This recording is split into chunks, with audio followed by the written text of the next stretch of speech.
दोस्तों नमस्कार। मैं श्यामनाथ यादव मेटकलवादी। अभी कुछ समय पहले आरएसएस प्रमुख मोहन भागवत ने एक ऐसा बयान दिया कि जिस दिन अयोध्या मंदिर का प्राण प्रतिष्ठा हुआ उस दिन देश आज़ाद हुआ। तो क्या मोहन भागवत जी बताएंगे कि 15 अगस्त 1947 को क्या हुआ था? हैं तो इसी देश के नागरिक। मान लीजिए अगर उस समय ये न रहे हों तो माँ बाप तो रहे होंगे, पढ़े लिखे भी हैं, ऐसा भी नहीं कि पढ़े लिखे भी न हों। तो इनके ऊपर या आरएसएस के ऊपर बैन की बात यहाँ पे कुछ लोग कर रहे हैं। इस वीडियो में थोड़ा सा आप लोग देख रहे हैं, फिर आगे कुछ बात हो।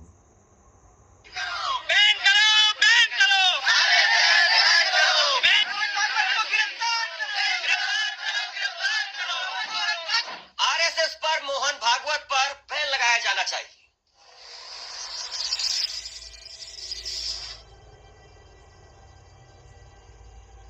मसीह में मेरे प्रियो, आप सभी को जय मसीह की। मेरे प्रियो, हमारे भारत देश में कुछ ऐसे कट्टरपंथी विचारधारा के लोग पाए जाते हैं जिन्हें आरएसएस, बजरंग दल और हिंदू विश्व परिषद के नाम से जानते हैं, जिनका अध्यक्ष मोहन भागवत है। मेरे प्रियो, आपने कई बार इन लोगों को देखा होगा जो जगह जगह धर्म की राजनीति करते हैं। और मेरे प्रियो, आपने कई बार देखा होगा कि यही वे लोग हैं जो हर जगह दंगा और आतंक फैलाते हैं, धर्म की राजनीति करते हैं और धर्म के नाम पर गुंडागर्दी भी करते हैं। मेरे प्रियो, अधिकांश ये लोग मुस्लिम्स और मसीही लोगों को ज्यादा टारगेट करते हैं। जहां कहीं प्रार्थना सभा होती है, ये आरएसएस और बजरंग दल के लोग, जिनके पास कोई काम धंधा नहीं है, जिन्हें हमने बेरोजगार दल भी कहते हैं, जो कि आए दिन धर्म की राजनीति करते हैं। अभी एक बहुत बड़ी खबर निकल कर आ रही है कि मोहन भागवत आरएसएस पर बैन लगाया जाए, इस प्रकार की नारे लगाए जा रहे हैं, मुर्दाबाद के नारे लगाए जा रहे हैं और आरएसएस को बैन करने का मोर्चा खोला है। उसमें राहुल गांधी जी ने और इंडिया गठबंधन के जो लोग हैं उन्होंने आरएसएस बैन होने का नारा लगाया है, मोर्चा खोला है और इंडिया गठबंधन के लोग बोल रहे हैं कि किसी भी हालत में मोहन भागवत को गिरफ्तार किया जाए और जो आरएसएस और बजरंग दल और हिंदू विश्व परिषद के नाम से लड़ाई झगड़ा और आतंक फैलाने वालों पर बैन लगाया जाए। मेरे प्रियो, खबर क्या है मैं आपको इस न्यूज में दिखाने जा रहा हूं, इसलिए इस न्यूज के अंत तक जरूर बने रहिएगा। यदि आप हमारे चैनल में नए हैं तो चैनल को जरूर सब्सक्राइब करें। आइए हम इस खबर को देखते हैं, उसके बाद में हम बात करते हैं। आरएसएस पर मोहन भागवत पर बैन लगाया जाना चाहिए। इंडिया गठबंधन के नेताओं ने एक साथ एक मंच पर आकर के मोर्चा खोल दिया है और अब बीजेपी के लिए एक तरीके से बुरी खबर आ गई है। जो बीजेपी इंतजार कर रही थी इंडिया गठबंधन के टूटने का, वही बीजेपी अब मोहन भागवत के बयान के बाद में बैकफुट पर चली गई है और इंडिया गठबंधन के तमाम नेताओं ने मोहन भागवत के आजादी वाले बयान को लेकर के मोर्चा खोल दिया है। बीजेपी पूरी तरीके से फंसती हुई, घिरती हुई नजर आ रही है मोहन भागवत के बयान को लेकर के। और आज दिल्ली के अंदर ये तस्वीरें आप देखिए, दिल्ली के अंदर आज सड़कों पर मोहन भागवत पर, आरएसएस पर बैन लगाया जाए, इस बात को लेकर के प्रोटेस्ट हुआ। राष्ट्रपति द्रौपदी मुर्मू से बाकायदा इसको लेकर के गुहार लगाई गई है। राष्ट्रपति द्रौपदी मुर्मू से गुहार लगाई गई है कि वो आरएसएस पर बैन लगाए, और ये आरएसएस पर बैन पहले भी लगाया गया था, फिर से बैन लगाया जाए, ये मांग की गई है। तो इंडिया गठबंधन के अंदर आरएसएस के नाम पर, मोहन भागवत के नाम पर इस वक्त में जो बिखराव की स्थिति दिखाई देने लगी थी या आपस में कुछ बयान ऐसे आने लगे थे, वो तमाम नेताओं के बयान अब आरएसएस और मोहन भागवत को लेकर के बिल्कुल एक स्वर में आ रहे हैं। मैं आपको दिखाऊंगा, तेजस्वी यादव ने इस पर मोर्चा खोल दिया है। वो कह रहा है कि आरएसएस पहले बीजेपी की बात तो बताए, ये मुद्दों को भटकाने की काम ना करे। और ये वही लोग हैं जो तिरंगे का सम्मान नहीं कर रहे। लेकिन उससे पहले ये तस्वीरें जो निकल करके सामने आई है, ये तस्वीरें नई दिल्ली में आज एनएसयूआई, कांग्रेस की छात्र विंग की तरफ से प्रोटेस्ट किया गया और उन्होंने प्रोटेस्ट करके आरएसएस मोहन भागवत पर बैन लगाने की बात कही। आरएसएस बैन करो, बैन करो, बैन करो।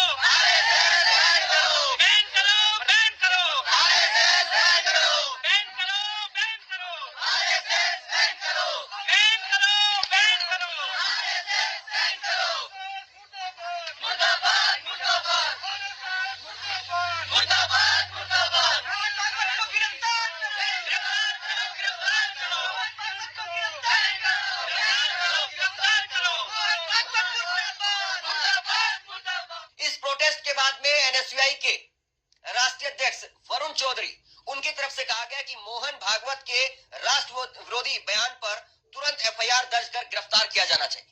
राहुल गांधी ने भी इससे पहले कहा था कि अगर किसी और दूसरे मुल्क में होते तो अब तक मोहन भागवत गिरफ्तार कर लिए जाते। कहा गया कि मोहन भागवत पर एफआईआर दर्ज हो और इनको गिरफ्तार किया जाए।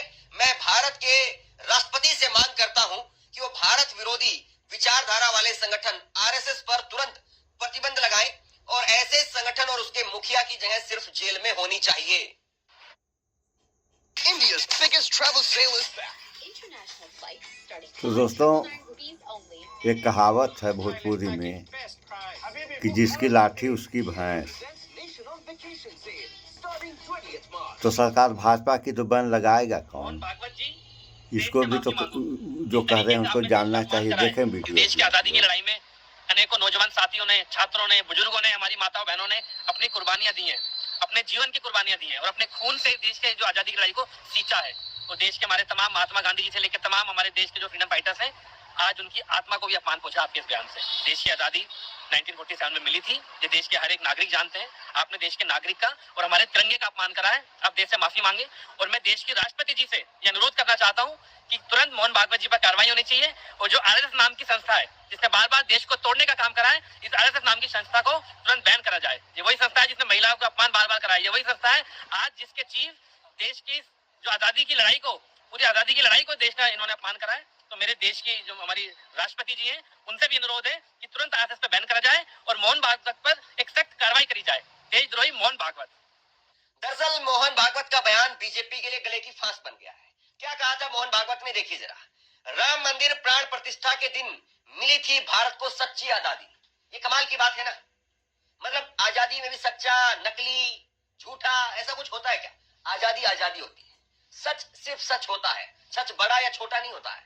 सच पतला या मोटा नहीं होता है। सच का मतलब सच होता है। और ऐसे ही आजादी जो है वो आजादी है। उसको मतलब, उसका मतलब ये नहीं है कि वो कंगना रनौत कहेगी 2014 में हुई। मतलब मोहन भागवत कंगना रनौत वाली लाइन पर आ गए।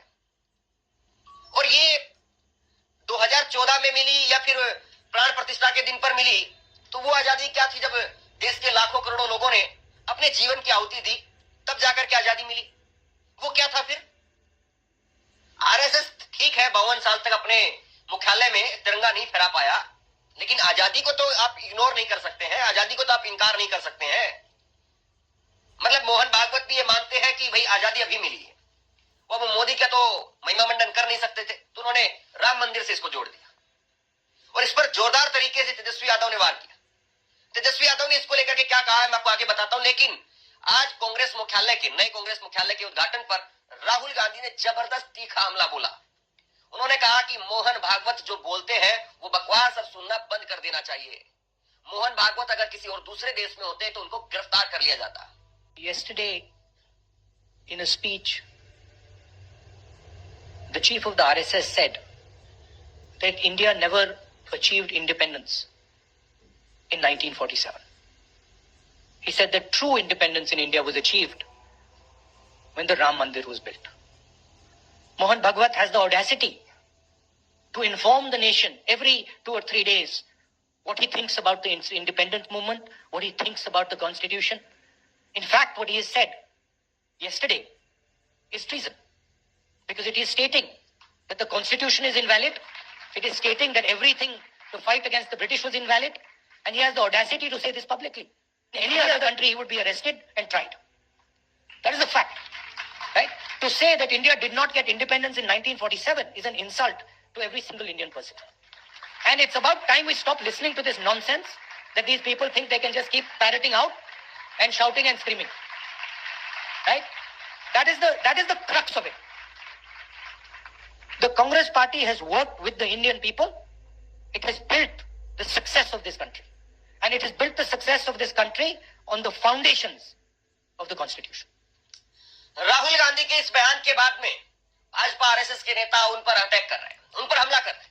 जिस प्रकार आपने इस न्यूज को देखा, इस खबर को देखा कि किस प्रकार इंडिया गठबंधन के लोग राहुल गांधी और उनके जो इंडिया गठबंधन के सदस्य हैं उन्होंने किस प्रकार नारे लगाए और मोहन भागवत जो आरएसएस के अध्यक्ष हैं उनका बैन करने की बात चल रही है।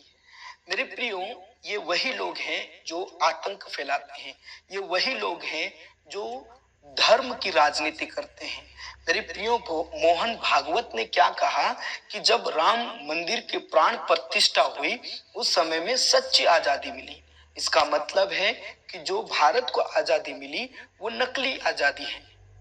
कहने का मतलब है कि जो बीजेपी के लोग हैं, जो आरएसएस के लोग हैं, उन्हीं ने भारत को आजादी दिलाई।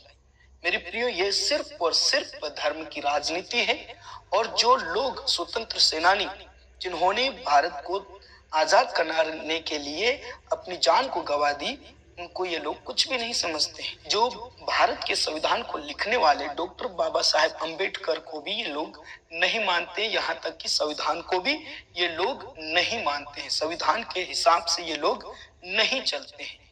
तो ये लोग सिर्फ और सिर्फ धर्म की राजनीति करते हैं, दंगा करते हैं। और आपने कई बार देखा होगा कि जो मसीह लोग हैं उनके ऊपर बहुत ही ज्यादा ये लोग अत्याचार करते हैं, धर्मांतरण का झूठा आरोप लगाकर उन्हें फंसाते हैं। और मेरे प्रियो, आप जानते हैं कि हमारा जो भारत देश है वो संविधान के हिसाब से चलता है, लेकिन ये कट्टरपंथी विचारधारा के लोग संविधान को बिल्कुल नहीं मानते हैं। ये अपने अनुसार भारत को चलाना चाहते हैं। मेरे प्रियो, ऐसे लोगों के लिए हमें प्रार्थना करनी है जो धर्म की राजनीति करते हैं, धर्म के नाम पर गुंडागर्दी करते हैं।